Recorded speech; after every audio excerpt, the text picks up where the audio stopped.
बिल्कुल। और रवि हमारे साथ, क्योंकि देखिए लगातार चुनाव हो रहा है, मतदान आगे बढ़ रहा है, रवि हमारे साथ कोटा से जुड़ रहे हैं। रवि, कोटा में सबसे पहला बड़ा मुद्दा तो यही है कि वहां पर जो है छात्रों पर एक प्रेशर कहीं ना कहीं है, और जिस तरीके से अभी हमने देखा है कि पेपर लीक के मामले देश भर में लगातार बढ़ रहे हैं, आपने क्या छात्रों के मन की दशा समझने की कोशिश की? सबसे बड़ा मुद्दा क्या निकल कर आ रहा है वहां पर वोटर्स का?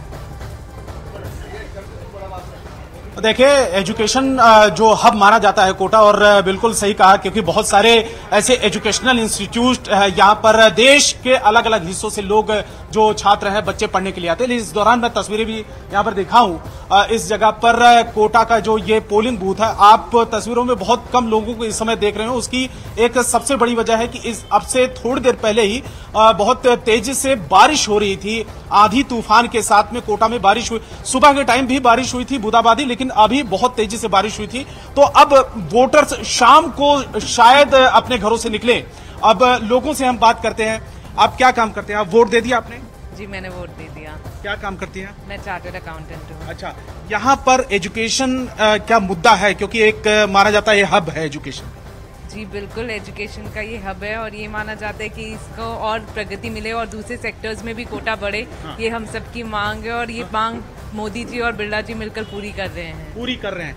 आप बताएं, आपने वोट दे दिया? आपने? जी, वोट दे दिया। आप क्या मानते हैं यहाँ पे कोटा में क्या स्थानीय मुद्दे क्या है? एयरपोर्ट है कि एयरपोर्ट आना चाहिए और वो जरूर आएगा, हमें पूरा विश्वास है। अगर हवाई सफर किसी को करना होता है दिल्ली, मुंबई या दूसरे जगहों पे, आप लोगों को कहाँ जाना होता है कोटा से? दिल्ली, बॉम्बे। अच्छा, मतलब दूरी पड़ती है। यहाँ पर आप एयरपोर्ट जा रहे हैं, हवाई सफर यहाँ पर स्टूडेंट्स बहुत ज्यादा है तो उनको बहुत ज्यादा रवि, आपके पास हम लौटेंगे, लेकिन राजस्थान की कोटा की जनता क्या कह रही है ये भी हम सुन रहे हैं। कई बड़े मुद्दे हैं राजस्थान के कोटा से, लेकिन बीजेपी प्रत्याशी ओम बिरला ने मतदान के बाद न्यूज 18 इंडिया से खास बातचीत भी की। देखिए, इस दौरान उन्होंने अपनी जीत का बड़ा दावा किया। सर, जो चुनाव चल रहा है इस बार, आप क्या मानते हैं किन मुद्दों पर चुनाव लड़ा जा रहा है? चुनाव ये देश का चुनाव, देश के मुद्दों पे चुनाव है। नरेंद्र मोदी जी को प्रधानमंत्री बनाने का चुनाव है। देश की जनता, प्रदेश की जनता, कोटा बूंदी संसदीय जनता मोदी जी को प्रधानमंत्री बनाना चाहती है।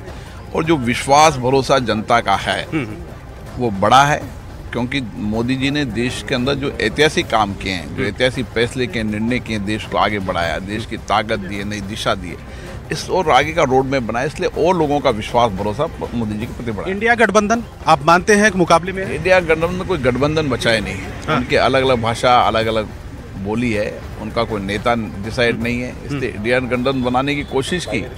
लेकिन जब अलग अलग विचारधारा के लोग होते हैं, अलग अलग भाषा यूज करते हैं, तो मुझे लगता है इंडिया गठबंधन कहीं चुनाव में दिख ही नहीं रहा। राहुल गांधी जी को चुनाव में सामने लाना चाहिए उनको कि राहुल गांधी हमारा प्रधानमंत्री है। ये चुनाव राहुल गांधी और नरेंद्र मोदी जी के चुनाव है, लेकिन वो स्थानीय मुद्दों को चुनाव को ले जा रहे हैं। और उधर महाराष्ट्र के अमरावती से वर्तमान सांसद जो है नवनीत राणा को बीजेपी ने मैदान में उतारा है, जहां आज वोटिंग जारी है। नवनीत राणा ने एक बार फिर अमरावती सीट से अपनी जीत का दावा किया है। नवनीत राणा जी हमारे साथ हैं। नवनीत जी, क्या उम्मीद इस बार है?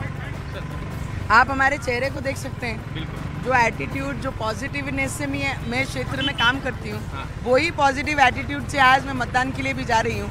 ये देश का इलेक्शन है, देश के प्रति प्रेम और निष्ठा रखने वाले लोगों के लिए इलेक्शन है, और देश पे विश्वास रखने वालों के लिए ये मतदान है। और वो मतदान के लिए आज मैं मेरे मतदान केंद्र तक आई हूँ। हाँ, बलवंत वानखेड़े कह रहे हैं कि उन्होंने कुछ काम नहीं किया, इसलिए मोदी जी का चेहरा आगे कर रही है। मैंने काम किया करके मोदी जी मेरे साथ खड़े हैं। मोदी जी ने पिछले 5 वर्षों में जो काम मेरा देखा करके मोदी जी ने हमारे साथ खड़े रहने का निर्णय लिया।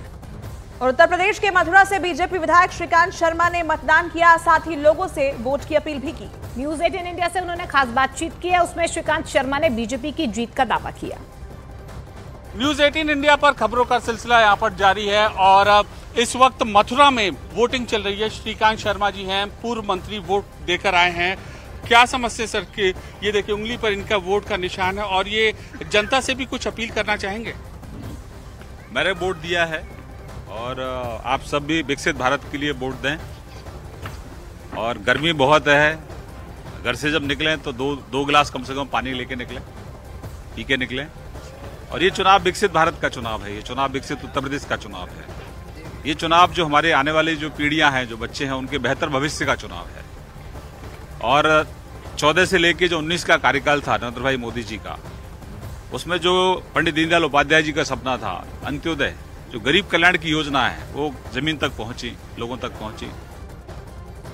और दिल्ली से सटे नोएडा में भी जोर शोर से वोटिंग हो रही है। यहाँ पर नोएडा की हाई राइज सोसाइटीज में पहली बार पोलिंग बूथ भी बनाए गए हैं। प्रशासन की इस पहल को लोग पसंद भी कर रहे हैं और वोटिंग में बढ़ चढ़कर हिस्सा भी ले रहे हैं। वोटिंग परसेंटेज टर्नआउट जो है वो नोएडा में कम रहता है, इसी लिहाज से ये सुविधा इस बार लोगों को दी गई है। गौतम बुद्ध नगर लोकसभा क्षेत्र के खासतौर से नोएडा वो इलाका जहां पर हाई राइज सोसाइटीज़ हैं, वहां लोगों को दिक्कत चुनाव के समय ये होती थी कि आसपास जो पोलिंग बूथ होते थे वो काफ़ी दूर होते थे। ऐसे में लोग आलस में वोट डालने नहीं जाते थे और नोएडा का जो वोटिंग परसेंटेज था वो बीते दोनों लोकसभा चुनाव में सबसे कम, बाकी 5 विधानसभा क्षेत्रों की देखें जो गौतम बुद्ध नगर के अंतर्गत आते हैं उनमें सबसे कम था। ऐसे में अब एक नई पहल की गई है, एक नई पहल ये की गई है, करीब 100 सोसाइटीज़ में नोएडा के भीतर इस तरीके से पोलिंग बूथ लगाए गए हैं और ये पोलिंग बूथ नोएडा की जो सोसाइटीज़ हैं उनके भीतर ही लगाए गए हैं। आप ये देखिए नोएडा सेक्टर 78 की एक सोसाइटी है, 78 की सोसाइटी है और यहाँ पर बाकायदा लंबी लाइन लगी हुई है। ये कितना सहूलियत हो गई है, कितना आसान हो गया अंदर अब हमारी सोसाइटी में तो ठीक है, अच्छा है, अच्छी है वो तो। अच्छा, खासतौर से वो लोग जो चलने फिरने में उतने अब सक्षम नहीं रहे हैं, जो एक तरीके से जो व्हील चेयर का इस्तेमाल करते हैं, उन लोगों के लिए भी कहीं ना कहीं आसानी ये हो गई है कि उनकी सोसाइटी में अब वोटिंग हो रही है। और मध्य प्रदेश